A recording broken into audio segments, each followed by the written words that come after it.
പശ്ചിമേഷ്യൻ സമാധാനത്തിന് ചർച്ചകൾ നടക്കുന്നതിനിടെ അമേരിക്കയെ അമ്പരിപ്പിച്ച് സൈനിക സംവിധാനത്തിന്റെ ഘടന കൂടുതൽ കരുത്തുള്ളതാക്കി ഇറാൻ.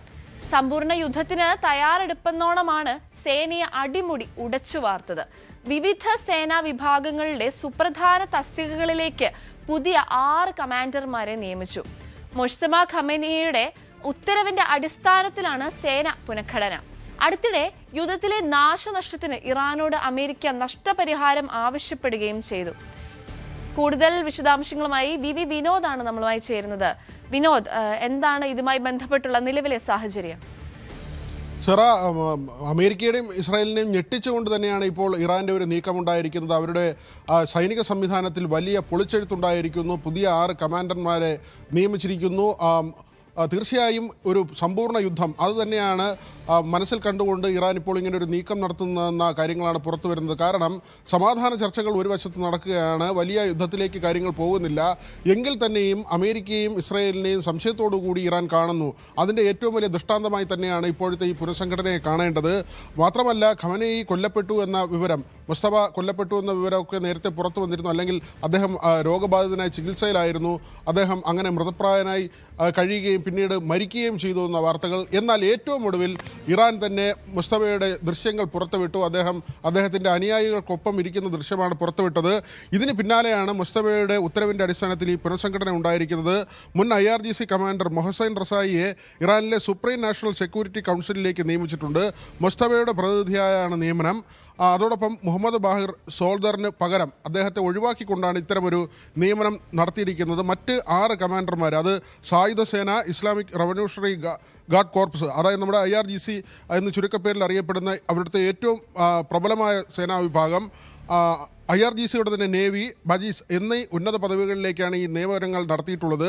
ഖമേനി പുറപ്പെടുവിച്ച ഉത്തരവുകൾ പ്രകാരം major general Ali Abdullahi Iran സായുധ സേന ചീഫ് ഓഫ് സ്റ്റാഫായും ബ്രിഗേഡിയർ ജനറൽ ക്യൂമാർ ഹൈദരെ അദ്ദേഹത്തിൻ്റെ ഡെപ്യൂട്ടിയായും നിയമിതരായിട്ടുണ്ട്. IRGCക്ക് പുതിയ കമാൻഡിനെ ലഭിക്കുന്നതോടുകൂടി തന്നെ ഈ യുദ്ധതന്ത്രങ്ങളിലൊക്കെ വലിയ മാറ്റങ്ങൾ ഉണ്ടാകുമെന്നാണ് വിലയിരുത്തപ്പെടുന്നത്. ബ്രിഗേഡിയർ ജനറൽ അഹമ്മദ് വാഹിദിയെ മേജർ ജനറൽ പദവിയിലേക്ക് ഉയർത്തുകയും സേനയുടെ കമാൻഡന്റ് ചീഫായി നിയമിക്കുകയും ചെയ്തു.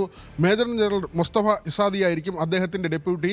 ഇങ്ങനെ സമ്പൂർണ്ണമായ ഒരു മാറ്റം സൈന്യത്തിൽ കൊണ്ടുവരുമ്പോൾ യുദ്ധതന്ത്രങ്ങളിൽ തന്നെയായിരിക്കും ലക്ഷ്യം വയ്ക്കുക, അല്ലെങ്കിൽ അതിലുള്ള മാറ്റം തന്നെയാണ് ഇറാൻ ലക്ഷ്യം വയ്ക്കുന്നത്. അങ്ങനെ അമേരിക്കയും ഇസ്രായേലിനെയും പുതിയ രീതിയിൽ ഒരുപക്ഷെ അവരുടെ രഹസ്യാന്വേഷണ വിഭാഗമൊക്കെ നേരത്തെ തന്നെ വിവരങ്ങൾ ശേഖരിച്ചിട്ടുണ്ടാകും. ഓരോ ഉദ്യോഗസ്ഥൻ്റെയും ഓരോ കമാൻഡന്മാരുടെയും രീതിയും ശൈലിയും അവരുടെ യുദ്ധതന്ത്രങ്ങളും ഒക്കെ തന്നെ രഹസ്യാന്വേഷണ വിഭാഗങ്ങൾ വഴി അമേരിക്കയും ഇസ്രായേലും കൈവശപ്പെടുത്തിയിട്ടുണ്ടാകണം. പക്ഷേ അതിനെയൊക്കെ തന്നെ മറികടക്കുന്ന തരത്തിലാണ് പുതിയ നീക്കങ്ങൾ തന്നെയാണ് ഇപ്പോൾ ഇറാൻ്റെ ഭാഗത്തു നിന്നുണ്ടാകുന്നത്.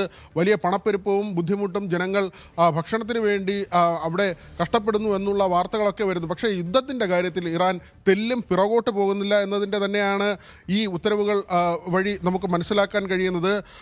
ഈ ഉത്തരവ് പ്രകാരം റവല്യൂഷണറി ഗാർഡ്സിൻ്റെ പൈലറ്റായ മേജർ ജനറൽ അലി അബ്ദുല്ലാഹിയെ സായുധ സേനയുടെ ചീഫ് ഓഫ് സ്റ്റാഫായി നിയമിക്കുമ്പോൾ അത് വലിയൊരു മാറ്റമായി തന്നെയാണ് വിലയിരുത്തപ്പെടുന്നത്. അങ്ങനെ ആ ഒരു വിഭാഗത്തിന് കൂടുതൽ പ്രാധാന്യം കൈവരികയാണ്. നേരത്തെ അലി ലാജിഹാനിക്ക് നേരത്തെ ഉണ്ടായിരുന്ന ഏറ്റവും പ്രധാനപ്പെട്ട തസ്തിക, അദ്ദേഹത്തിന് ഉണ്ടായിരുന്ന ആ തസ്തികയിലേക്കും പുതിയ സെക്യൂരിറ്റി കൗൺസിലിലേക്കാണ് പുതിയ നിയമനം വന്നിരിക്കുന്നത്. അങ്ങനെ പുതിയൊരു നിയമനം മൊഹസൻ റസായി ആയി വരുമ്പോൾ അദ്ദേഹത്തിൻ്റെ പ്രവൃത്തി പരിചയം, ഏതാണ്ട് 8 വർഷത്തോളം കമാൻഡ് ചീഫായി പ്രവർത്തിച്ചിരുന്ന അദ്ദേഹത്തെ അങ്ങനെ ഒരു പ്രധാനപ്പെട്ട തസ്തികയിലേക്ക് കൊണ്ടുവരുമ്പോൾ അത് ഇറാന് കൈവരുത്തുന്ന, അല്ലെങ്കിൽ ഇറാന് നേടിക്കൊടുക്കുന്ന ശേഷി ചെറുതല്ല, അവർക്ക് സൈനികപരമായി ഉണ്ടാകുന്ന മെച്ചം ചെറുതല്ല. അത് തന്നെയാണ് ഈ ഉത്തരവിൽ പറയുന്നത്. ഖമേനിയുടെ ഉത്തരവിൽ വിശേഷിപ്പിക്കുന്നത് 8 വർഷത്തെ താങ്കളുടെ കമാൻഡറായിട്ടുള്ള സേവനം പുതിയ തസ്തികയിലേക്ക് വരുമ്പോൾ, അത് പ്രത്യേകിച്ച് ഖമേനിയുടെ പ്രതിനിധിയായാണ് അദ്ദേഹം ഈ സംവിധാനത്തിലേക്ക് എത്തുന്നത്, സുപ്രീം കൗൺസിലിലേക്ക് എത്തുന്നത്. സുപ്രീം കൗൺസിലാണ് അവിടുത്തെ യുദ്ധത്തിൻ്റെ എല്ലാ കാര്യങ്ങളും തീരുമാനിക്കുന്നത്. അങ്ങനെ ഒരു തസ്തികയിലേക്ക്